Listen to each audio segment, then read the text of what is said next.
Welcome to Samba Samba. Enjoy the video. In this video, I will explain how to make cookies stronger. To achieve a robust cookie, focus on the foundational elements of your recipe. We'll explore how adjusting key ingredients like flour, fat, and sugar, along with precise mixing and baking, creates a more durable treat. It's about finding that perfect balance to ensure your cookies hold their shape and resist crumbling, making them delightful to handle and enjoy. Let's dive into ingredient ratios. For stronger cookies, consider a slight increase in flour, perhaps by 2 tablespoons per cup, to build a more solid foundation. Reducing the fat content by about 1 tablespoon per stick of butter can also contribute to firmness. Incorporating more brown sugar than white sugar adds chewiness and helps bind ingredients. Finally, an extra egg yolk can significantly boost the cookie's structure and richness.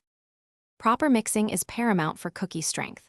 First, ensure your dry ingredients are well combined. When creaming butter and sugar, aim for a light and fluffy texture, typically around 2 minutes. Incorporate eggs individually, mixing just until they disappear into the batter. The most critical step is adding flour. Mix only until no dry streaks are visible, usually about 30 seconds, to prevent overdeveloping gluten and making cookies tough. The final steps, baking and cooling, are vital for durable cookies. Bake your cookies at 350 degrees Fahrenheit for 10 to 12 minutes. Look for golden edges and centers that are still slightly soft. This indicates they are cooked through, but not overbaked. Crucially, let them cool on the baking sheet for 5 to 10 minutes before transferring them to a wire rack. This allows them to set properly, preventing breakage. Thanks for watching. Consider subscribing if we helped you.